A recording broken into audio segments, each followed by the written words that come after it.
queria que você fizesse uma oração agora. Fechasse os seus olhos. E dissesse assim: Senhor, nesta noite, fala conosco. Mais uma vez. Queremos ouvir a tua voz e a tua instrução. Os nossos ouvidos estão abertos para ouvir a tua voz. Que seja apenas ela a ecoar neste lugar. Nós te pedimos, em nome de Jesus. Amém. Queria convidar o pastor Mário aqui. Você pode dar uma salva de palmas a Jesus pela vida do pastor Mário?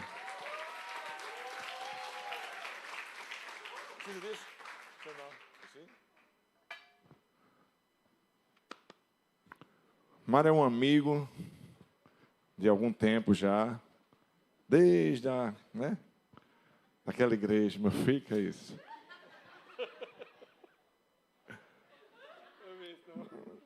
E hoje Mário está lá na Lorla. E é um homem que tem dedicado a sua vida ao Senhor. Ele e a sua família. A Renatinha está ali, fica de pé, Renata. Você pode dar uma salva de palmas ao Senhor Jesus pela vida desse casal, dessa família. E hoje eu creio que o Senhor reservou esse tempo porque Ele tem algo importante e especial para falar aos nossos corações. Eu queria que você tivesse com os ouvidos bem atentos. Estenda as suas mãos. Diz assim: Senhor, nós abençoamos a vida do pastor Mário. Que ele seja boca tua a falar nesta terra, nesta noite. Blinda ele. Seja o Senhor muro de fogo à sua volta, em volta da sua casa, da sua família e de tudo que leva o seu nome. Nós te clamamos como igreja, em nome de Jesus.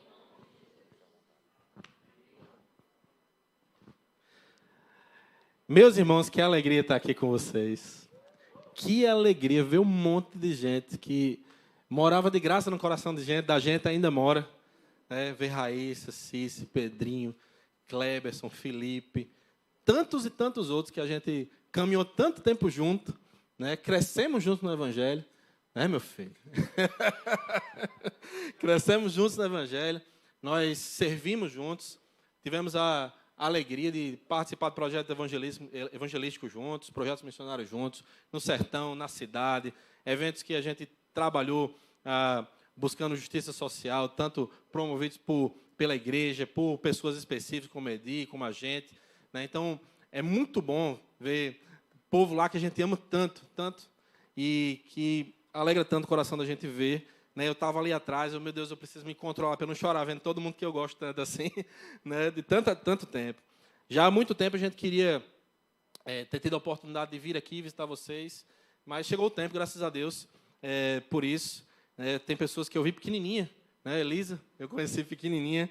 Eu me lembro de um caos com a Elisa, a gente estava chegando no espaço gospel, ela é pequenininha, sempre foi sapeca assim, desse jeito que vocês conhecem, né? E aí ela chegando com a Diomara, eu olhei para ela assim: você sabia que você é linda, menina? Aí ela olhou para ele: sim. Então, tanta gente que a gente gosta tanto, é tão bom a gente poder estar no ambiente que a gente se sente em casa. Eu já me sinto em casa, né?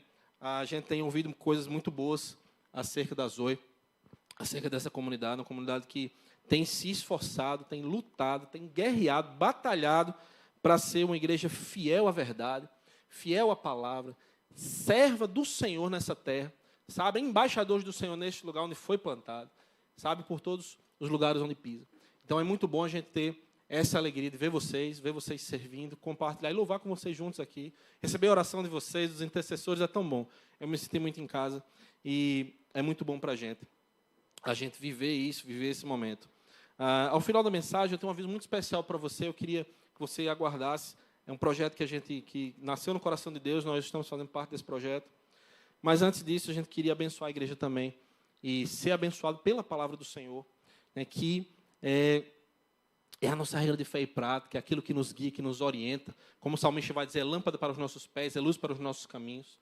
É o pão da vida para a gente. O próprio Jesus, a palavra, o Logos encarnado, nosso Deus conosco, Emmanuel. Tantas coisas que a palavra se autodenomina, né, se autodenomina. A gente está vendo um tempo maluco, gente. E eu tenho acompanhado também as mensagens que vocês têm estudado nos domingos, né, acerca da verdade, da importância de conhecer a verdade no tempo de hoje, de saber, de conhecer as narrativas enganosas, tantas coisas que vocês têm visto, têm estudado, tantas mensagens. Acompanhei especialmente a última mensagem de Edi e vi que vocês têm sido verdadeiramente desafiados, confrontados. Sabe, o desejo do meu coração é que vocês se aprofundem, se apeguem ainda mais a esse desafio. Sabe, eu não tenho intenção aqui de continuar a série, pelo contrário. Hoje eu queria, na verdade, trazer uma palavra de encorajamento para vocês, diante de tantos desafios que vocês ouviram e foram confrontados assim. A verdade é que a gente vive realmente um tempo maluco, e a gente tentar ser uma igreja relevante no nosso tempo é algo desafiador. É algo, na verdade, arriscado do ponto de vista humano.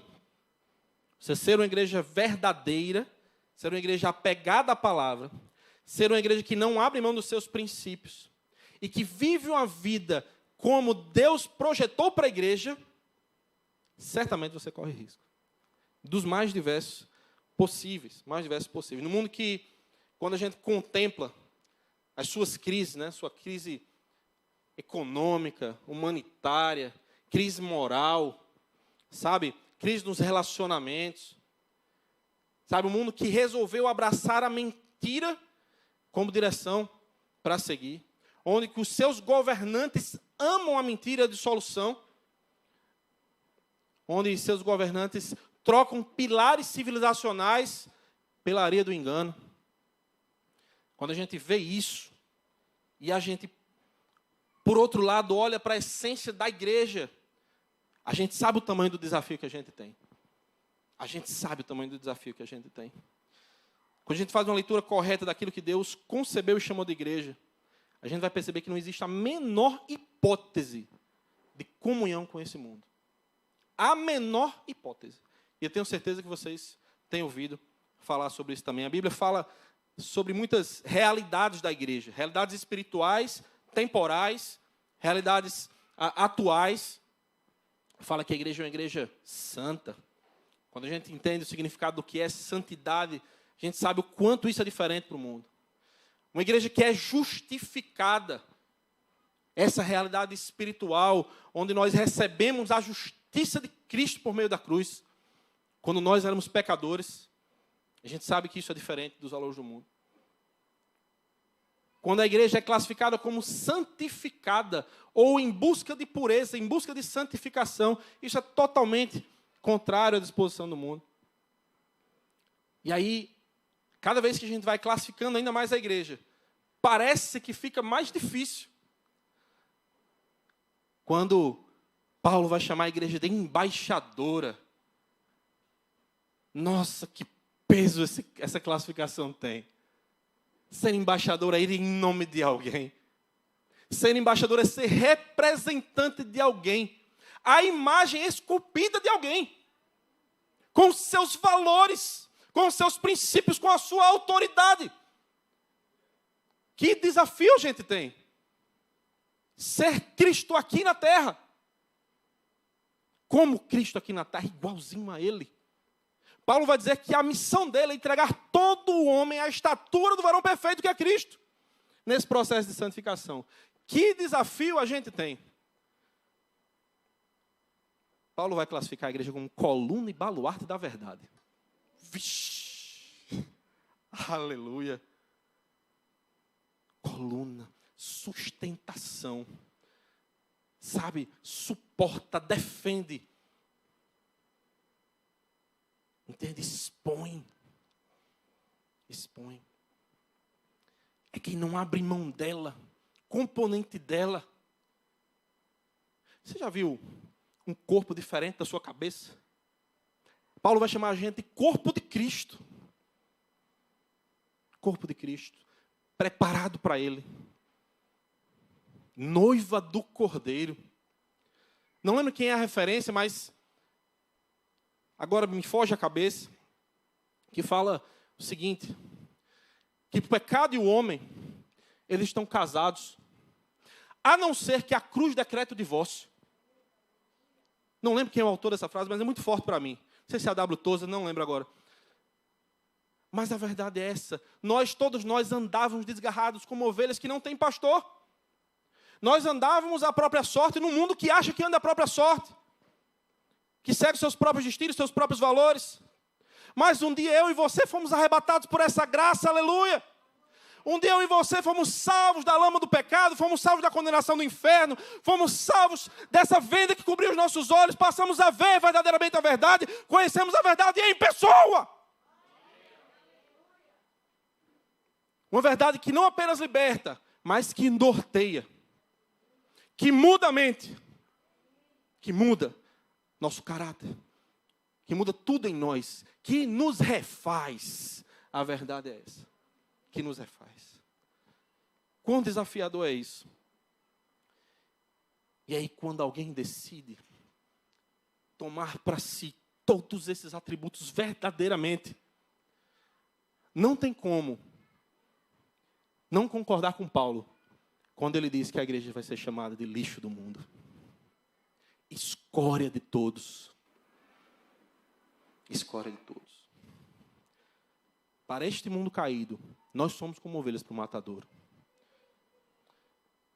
Hoje eu queria tratar de um assunto que muitas vezes é decisivo no tocante à maneira como a gente vive lidando com essas pressões. A maneira como a gente vive lidando com essas decisões que a gente tem que tomar todos os dias. De mortificar a carne e continuar fazendo com que a verdade seja real em nossa vida. A pergunta que eu faço é: como a gente verdadeiramente ser destemido nesse mundo da gente? Como a gente ser destemido sabendo dos riscos que a gente corre o tempo todo por abraçar essa verdade que é loucura para o mundo? Como a gente ser destemido? É possível ser uma igreja relevante, ser uma igreja ousada, buscar ser uma igreja verdadeira, que propaga e defende a verdade? E aí eu quero trazer essa palavra de encorajamento para você. Aqui eu não quero fazer nenhum tratado teológico, até porque eu não tenho capacidade nenhuma para isso necessariamente. Mas eu queria que você abrisse no Salmo 23. Texto tão conhecido da Escritura. E às vezes a gente, de verdade, a gente procura tanta coisa, a gente estuda tanto para se preparar para determinadas situações. E às vezes a gente esquece do básico, do fundamento, daquilo que é suficiente para fazer com que a gente viva uma vida real, verdadeira, destemida nesse mundo. Salmo 23, ele é capaz de 60% aqui, 70%, talvez até 100%, citar o Salmo 23 de cor. No mundo é assim.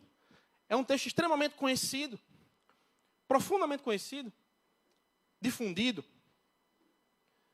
Alguns vão tratar ele como um mantra, repetindo aquele salmo como um amuleto. Mas não entende seu real significado, suas nuances. Um salmo tão simples aparentemente, que traz ensinamentos tão profundos para a nossa vida, acerca de como viver de modo destemido. Quem do Espírito Santo abre o coração e recebe esses fundamentos, tem a sua vida transformada. De verdade, este salmo transformou a minha vida, eu criança. Eu aprendi esse salmo criança. E orava esse salmo frequentemente. Para poder batalhar as batalhas que eu batalhava. Ele me ensinou muita coisa. Falando um pouco sobre o salmo é atribuída, a sua autoria é atribuída ao rei Davi, que vai se inspirar na vida pastoril daquela época. Ora, Davi era pastor de ovelhas também, na sua juventude, então ele sabia do que ele estava falando. Ele sabia daquilo que ele estava tratando, aquele ambiente cotidiano de um pastor de ovelhas que precisava encontrar com as ovelhas, tirar as ovelhas do aprisco, levar para as fontes de água, levar para comer. Ele vai lidar com esse cenário e falar sobre as dificuldades também do caminho. Porque, afinal, quando você entre o aprisco e as fontes de água, a comida, naquela região tem um vale tortuoso. É uma região desértica. Toda aquela região é difícil, de difícil movimentação. Davi ele vai falar sobre esse contexto. É sobre esse contexto da vida pastoral que ele fala. Ele vai aplicar isso ao seu relacionamento com Deus. E aí ele vai usar uma expressão muito interessante.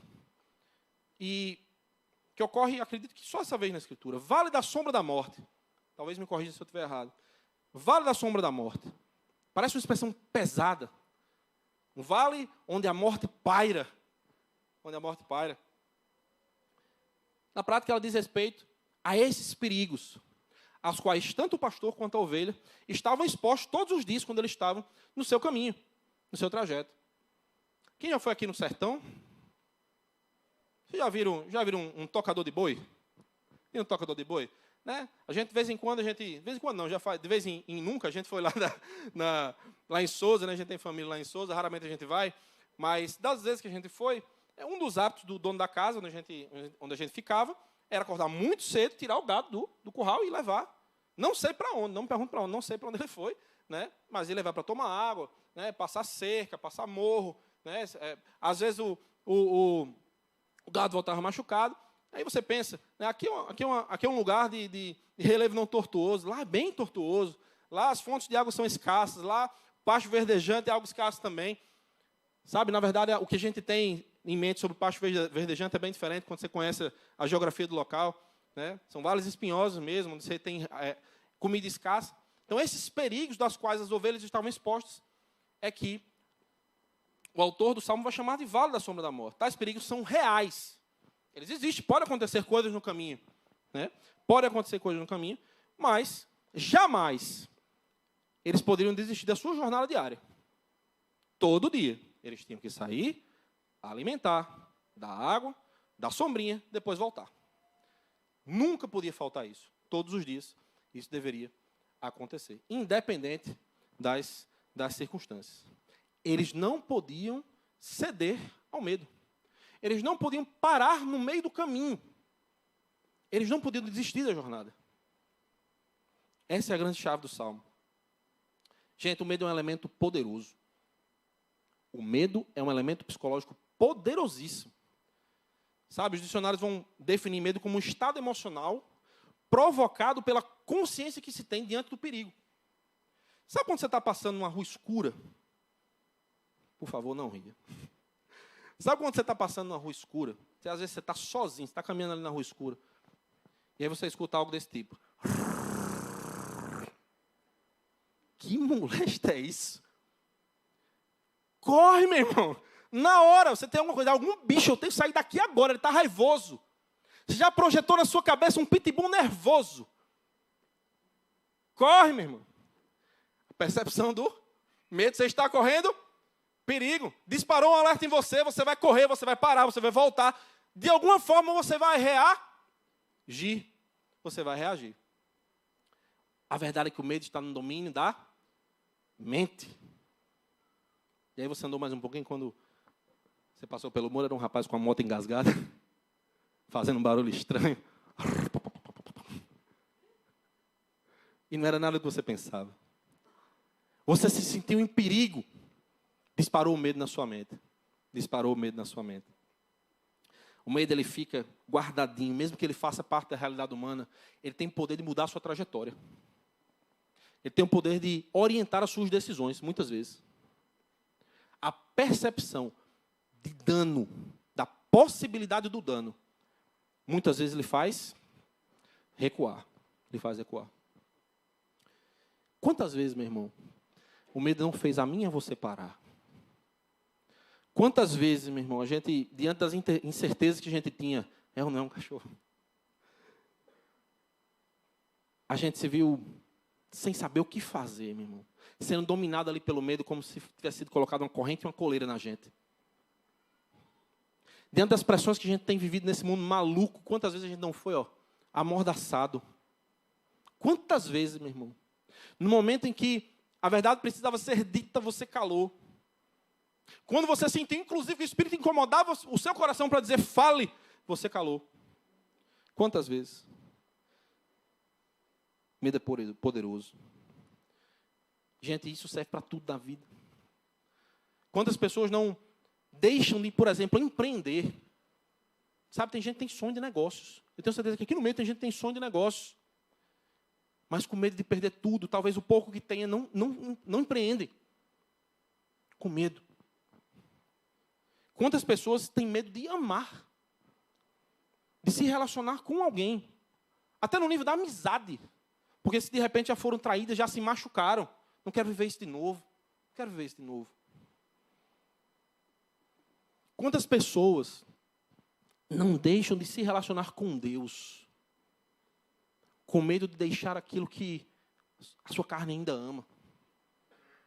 Medo. A verdade é que em todos esses casos que a gente citou, é o temor do homem que ainda está guiando nossos passos. Aquilo que este mundo, este século, esse sistema pode nos fazer de mal, que muitas vezes vai guiar os nossos passos. A gente precisa repreender isso na nossa vida, meus irmãos. Repreenda o medo na sua vida. Mateus 10, 28 diz o seguinte: não temais. Guarde bem esse texto. Esse texto é muito norteador para mim também. Não temais os que matam o corpo e não podem matar a alma. Temei antes aquele que pode fazer perecer no inferno a alma e o corpo. Existe uma tensão na nossa existência entre agradar a nossa carne e o mundo e agradar a Deus. Entre temer aquilo que os homens podem nos fazer e temer as consequências de não obedecer a Deus, de não caminhar com Ele. Você sabe o que é interessante? Eu queria que a gente lesse o Salmo.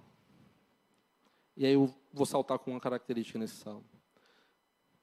Todos acharam?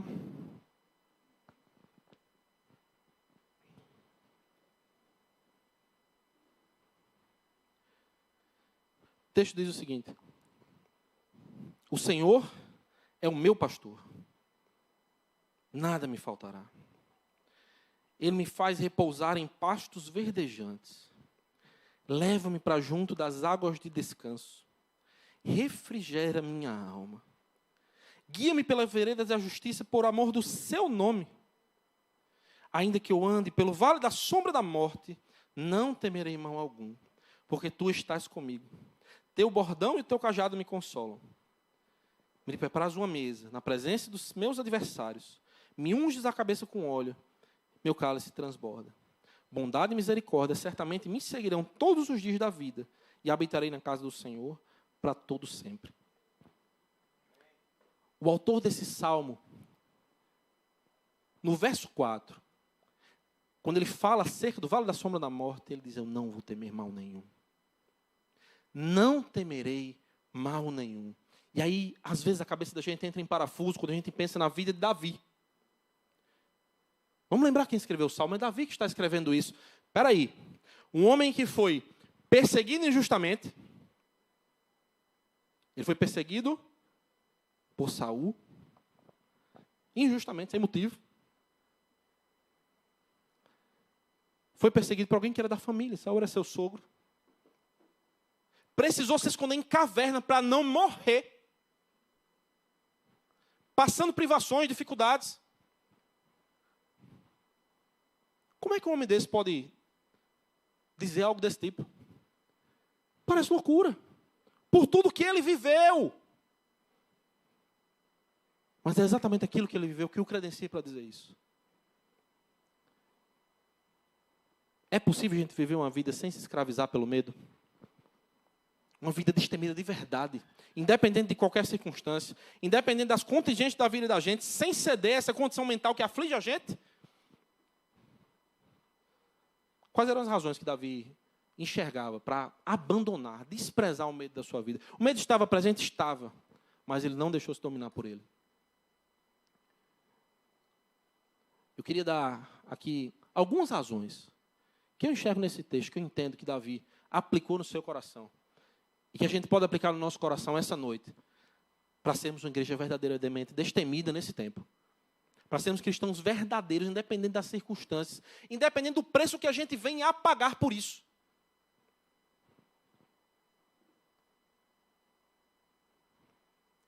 A primeira razão delas, que eu enxergo aqui, está no mesmo versículo. Ele diz, eu não temerei mal algum, porque tu estás comigo. Eu não estou sozinho, meu irmão. Nós não estamos sozinhos. O Deus Emanuel está conosco. O Deus de Jacó é o nosso refúgio. Ele entendia que durante aquela caminhada tortuosa, ele não estava só. Ele estava com alguém. Meus irmãos, o medo da gente ficar sozinho é pauleira, viu? Quantas vezes a gente não se viu sozinho em circunstâncias assim, meu Deus, eu não consigo só. Sabe, nesse tempo de pandemia, gente, quantos homens criando seus filhos, chegaram nas suas despensas, não tinha nada, porque fecharam tudo, não deixaram o povo trabalhar. E diz, a gente não consegue, eu não consigo sozinho, que desespero. Sozinho é demais para mim. Quantos jovens, cara, e que aqui quem aconselha jovem, quem vive com jovem, quem caminha com jovem sabe, quantos jovens não cedem às pressões, por medo de ficarem sozinhos, não fazerem parte dos grupos. Eu vou ceder só um pouquinho para eles não me desprezarem, só para eu andar com eles, continuar andando com eles. Quantos não são assim? Quantas mulheres, gente, do dia para a noite não perderam seus maridos, foram abandonadas em casa, com filhos para criar, porque esse cabo responsável resolveu viver a vida do jeito que ele queria, e ela se viu sozinha, com um monte de menino para criar, e pensando, sozinha eu não consigo. Entretanto, diante de todas essas adversidades que a gente pode imaginar, e que eu sei que vocês vivem, todos nós vivemos, nós podemos dizer que não estamos sozinhos. A presença desse maravilhoso pastor era o que encorajava ele. Não era a presença de qualquer um, sabe? Não era a presença de qualquer pessoa limitada, que às vezes vai só concordar com você, meu filho, é verdade, você está passando por isso. Não! Deixa eu dizer uma coisa para você e receba essa palavra no seu coração. Quem está com você é o mesmo poder que ressuscitou Jesus dentre os mortos. É o Deus Todo-Poderoso, onipotente, onisciente, onipresente, dono do ouro e da prata, que abre portas e fecha portas. É Ele, o Deus Emanuel. Ele é que está com você, não é qualquer pessoa. Quantas vezes, e aí a gente pensa, a gente tem que lembrar da Escritura, sempre que a gente se sentir sozinho nesse sentido e tiver medo disso, quantas vezes Deus não olhou para os seus servos e disse, eu serei contigo? Quantas vezes na Escritura não foi assim? Quando Isaac peregrinava, estava com medo de passar fome, sem lugar para ficar, ele disse, eu serei com você, vai para aquela terra e habita nela, permaneça lá, eu serei contigo. Serei contigo e te abençoarei. Está lá em Gênesis 26:2. Ele olhou para Moisés, quando Moisés teve medo de ir diante de Faraó e contra o sistema, e libertar um povo que estava cativo. Quem sou eu para ir diante de Faraó? Eu desse tamanho, não sei nem falar direito. Eu serei com você. Eu serei contigo. Quando Josué estava entrando na terra, era Jericó que ele ia conquistar. Muralhas intransponíveis, um povo armado, violento. Como é que eu vou entrar nessa terra? Ninguém poderá resistir você todos os dias da tua vida, Josué. Como eu fui com Moisés, eu também serei contigo.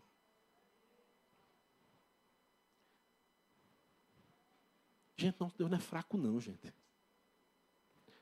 Nosso Deus, Ele não é feito de palha.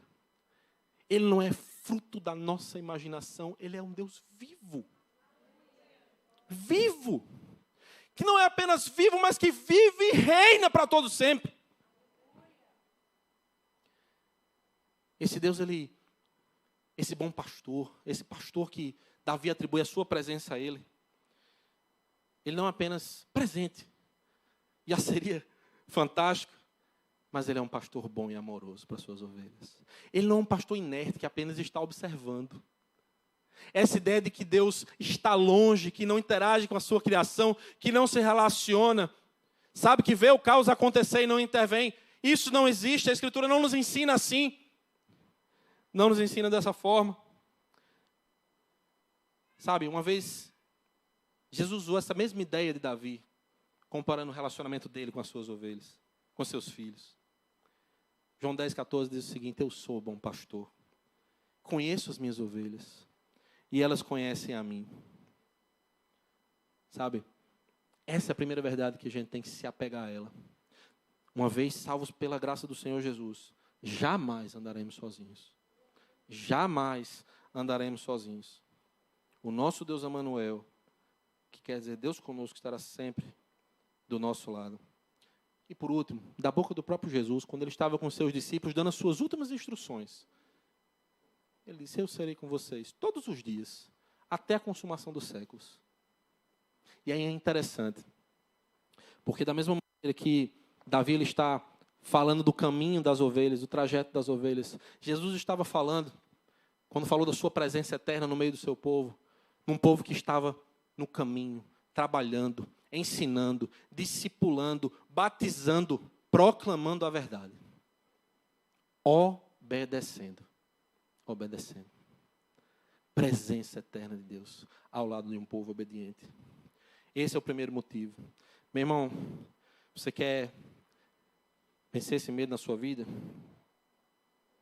Quer ser uma igreja cada vez mais destemida? Declara assim como ele. Assim como Davi declarou: eu não estou só, por isso não tenho medo. Segundo, esse pastor não é apenas um pastor presente, bom e amoroso. Ele é um pastor ativo na condução do rebanho.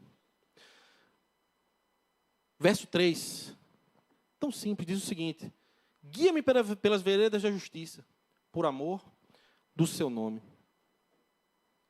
A cena desenhada por Davi é de uma caminhada difícil, mas conduzida cuidadosamente por um pastor. Cuidadosamente. Deus, Jesus, Ele conhece cada milímetro da sua caminhada. Ele conhece seus passos, Ele conhece seus pensamentos, seus tropeços, suas inquietações, seus medos. Ele conhece tudo. Tudo. Se Ele prometeu estar presente, Ele também prometeu condução a um povo obediente. Sabe, tem um homem que eu gosto muito de ouvir, no tocante à geografia e arqueologia bíblica. Ele é muito conhecido aqui no país, chamado Rodrigo Silva. Né?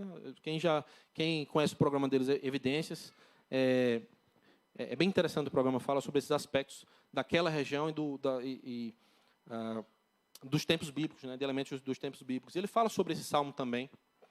E ele diz o seguinte, que havia um costume naquela época, um ato de condução do pastor com as suas ovelhas, era quando, ao final do dia, quando as ovelhas precisavam retornar e havia necessidade de juntar o rebanho, os pastores eles tinham o hábito de cantar, entoar canções, ou mesmo tocar instrumentos. E quando eles tocavam os instrumentos e entoavam essas canções, essas ovelhas elas se agrupavam e seguiam um caminho orientado por esse pastor. Que cena linda, que cena legal, que cena interessante.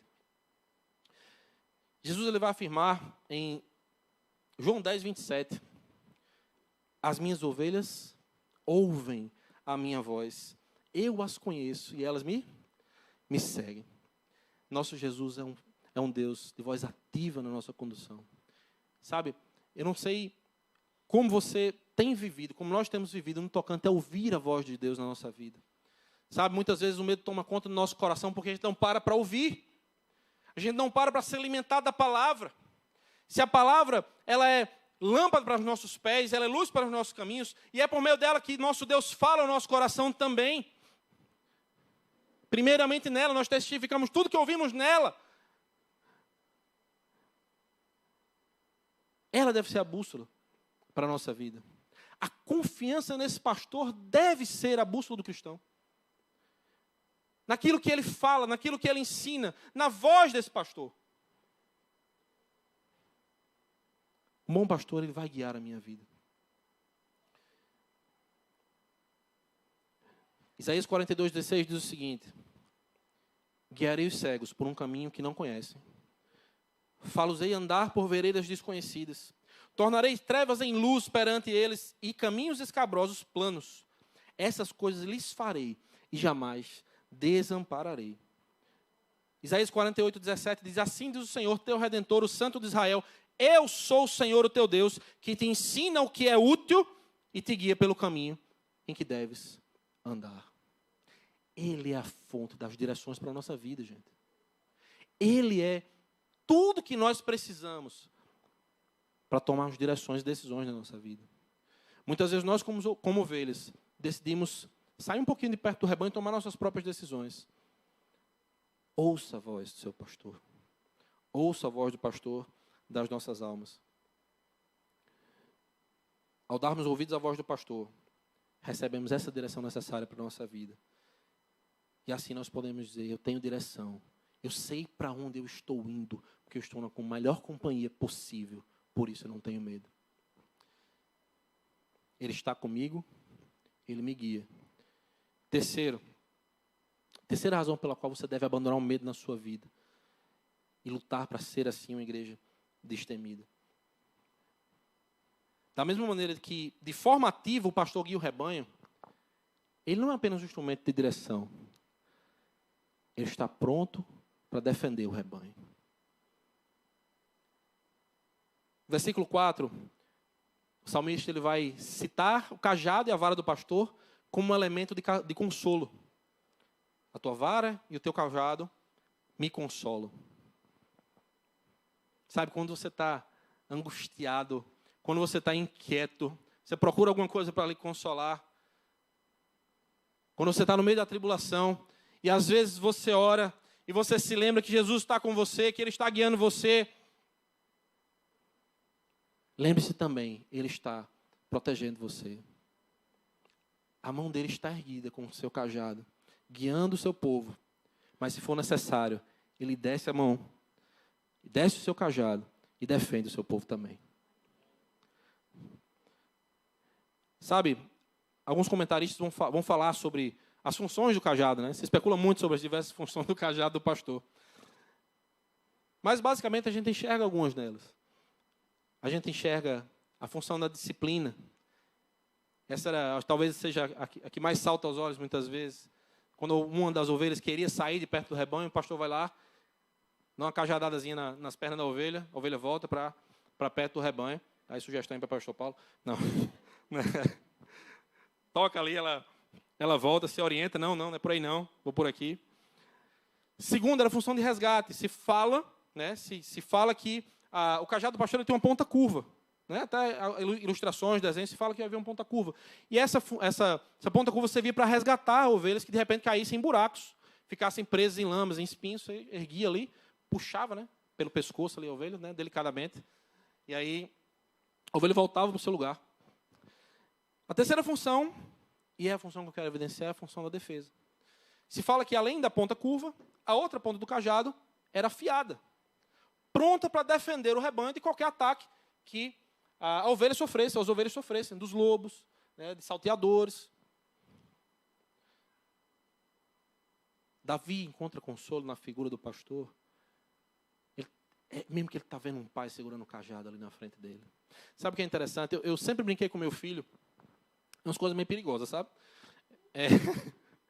Desde criancinha, eu pegava ele no colo assim, jogava ele para cima. Minha esposa está ali, ela sempre dava uma tremilicada assim, né? Meu Deus, vai cair. Meu Deus, vai cair. Mas meu filho nunca titubeou e não sorri quando a gente faz. Joga ele para cima, ele morre de rir. Bora voar, papai, bora voar, papai. Ele vem correndo, vum, lá para cima. Gente, é no teto, gente. Pode ter certeza, é no teto. Pega e volta. Gente, ele não tem sombra de medo nenhum. Nenhum. Porque é papai que está fazendo. Vai outra pessoa fazer? Duvido outra pessoa fazer. Eu tenho até uma foto que meu amigo Léo ali tirou, né, jogando ele para cima. Tá? Então, ele não tem medo. Ele sabe quem é que está segurando ele. Ele sabe quem é que está sustentando ele. Sabe, às vezes a gente vai passear na praça, né, morre de medo de cachorro. Né, passa o cachorro lá, vem, papai, o cachorro ali volta para trás do pai. Vem para trás, fica vindo para trás, enroscando nas pernas da gente. Ele sabe onde ele se protege. Quando não é suficiente, ele vai e corre para o braço da mãe. Né? Ele sabe quem está ali protegendo ele. E aí, gente, quando a gente pensa na vida de Jesus, tudo que ele fez por nós, a gente precisa lembrar do que ele se propôs a fazer em termos de proteger os seus filhos. João 10:11 diz o seguinte: eu sou o bom pastor, eu dou a vida pelas minhas ovelhas. Ele vai se comparar com o mercenário, que quando o lobo chega, o mercenário foge. Ele não. Ele dá a vida pelas ovelhas, pelo resgate das suas ovelhas, para proteger as suas ovelhas.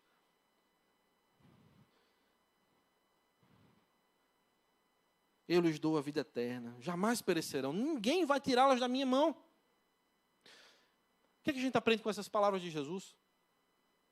Meu irmão, minha irmã, a caminhada que você começou com Jesus, Ele está ao seu lado, Ele guia você, Ele está protegendo você. Ele jamais vai abrir mão de você. Ninguém vai arrebatar você da mão de Jesus. Enquanto você quiser permanecer na mão dEle, obediente a Ele, seguindo o caminho que Ele está propondo para você, jamais, ninguém vai tirar da mão dEle. Ninguém. Ele está pronto para conduzir você sempre. E aí, meus irmãos, muitas palavras acerca de Deus cuidando do seu povo. Uma infinidade de palavras que a gente pode aplicar no nosso coração. Desse amoroso pastor e bondoso pastor que nos conduz. 1 João 5,18. Sabemos que todo aquele que é nascido de Deus não vive em pecado. Antes, aquele que nasceu, Deus o guarda.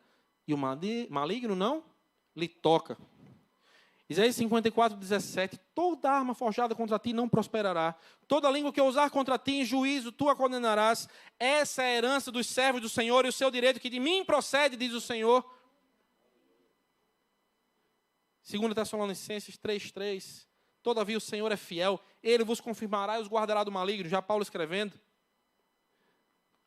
Sabe, se você tem alguma dúvida acerca da sua segurança, de que você está seguro nos braços de Jesus, lembre, olha, a nossa fé, ela pode até oscilar, gente. Mas a segurança em Jesus, ela nunca oscila. Porque é Ele quem garante.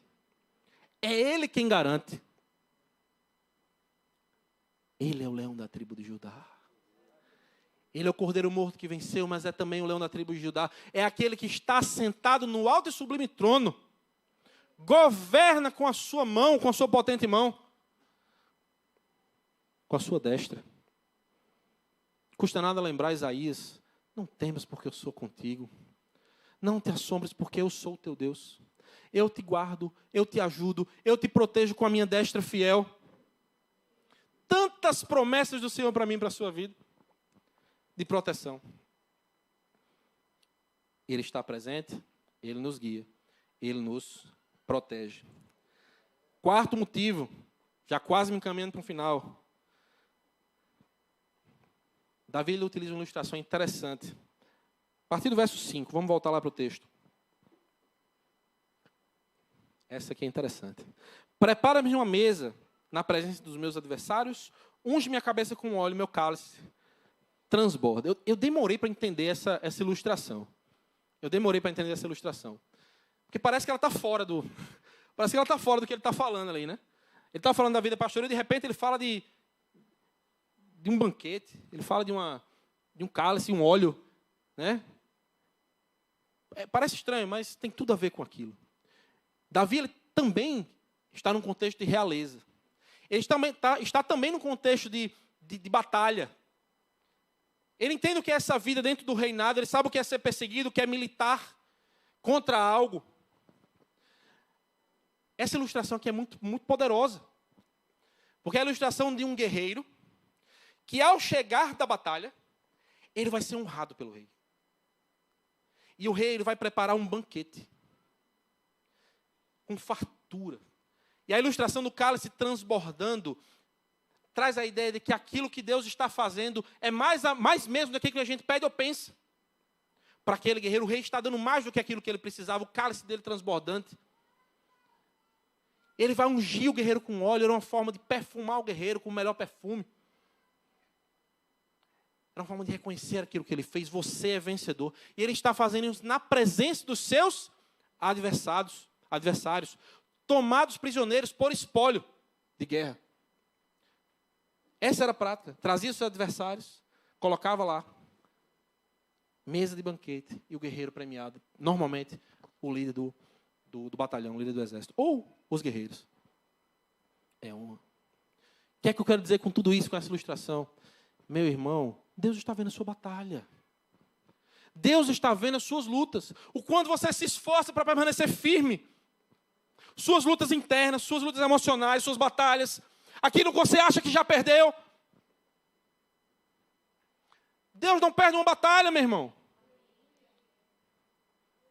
Deus não perde uma batalha.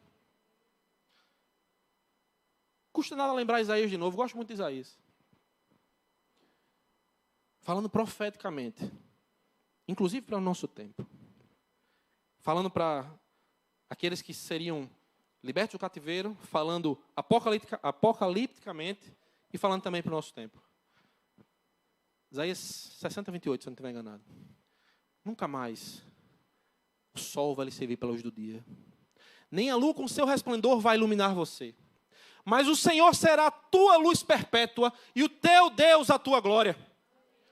Nunca mais o sol vai se pôr, nem a sua lua vai minguar, porque o Senhor será a tua luz perpétua e os teus dias de luto vão acabar.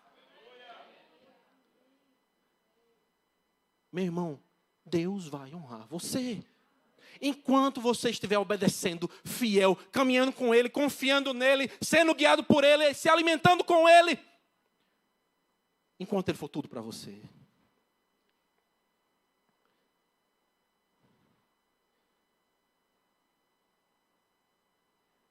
Sabe, quem lhe guarda não dorme. A verdade é essa. Quem lhe guarda não dorme, meu irmão. Quem lhe guarda não titubeia, não cochila. Sabe, não vira o rosto, ele está lhe vendo o tempo todo. O tempo todo. Por isso você pode continuar dizendo, não terei medo. Por último, meus irmãos. Davi, ele expande ainda mais esse quarto ponto. Ele diz o seguinte, ele te abençoará para sempre. Por fim, o salmista ele traz uma convicção que vai continuar encorajando ele. Bondade e misericórdia certamente me seguirão todos os dias. Vou dizer de novo. Bondade e misericórdia certamente me seguirão todos os dias da minha vida. E habitarei na casa do Senhor para todo sempre. Aleluia. As bênçãos do Senhor para o seu povo que milita, que ama a verdade, que permanece firme no meio desse tempo tenebroso, é bênção sem medida, recalcada, sacudida, abundante. Abundante. Por isso, meus irmãos, nem pense duas vezes. Nem pense duas vezes em se manter firme. Porque se manter firme é muito melhor. É muito melhor. Nada se compara àquilo que Deus preparou para aqueles que o amam. Nada se compara às vitórias que você experimentará por abandonar o medo. Não se compara àquilo que você já tem vivido. Abandone o medo na sua vida. Abandone. Repreenda o medo na sua vida em todas as áreas. E permaneça fiel. Continue permanecendo fiel. Porque Ele é fiel e jamais vacilará. Amém? Que o Senhor nos abençoe. Que nesse tempo onde a gente luta tanto, é tão pressionado, a gente não se esqueça desses princípios tão básicos, tão elementares da fé. Que a gente não busque nada muito complicado, mas que a gente busque a essência do Evangelho, a essência de quem Deus é para a gente. O Evangelho é simples, para a gente entender de modo simples. E se relacionar de modo simples e profundo com Ele. Amar o nosso pastor, caminhar com Ele, ter prazer na sua presença, cantar com Ele quando Ele canta, saltar com Ele de alegria, desfrutar das bênçãos que Ele tem para a gente. Isso não tem nada a ver com teologia da prosperidade, é palavra, gente, é palavra. Lute, continue caminhando, Ele vai continuar lhe abençoando. Amém?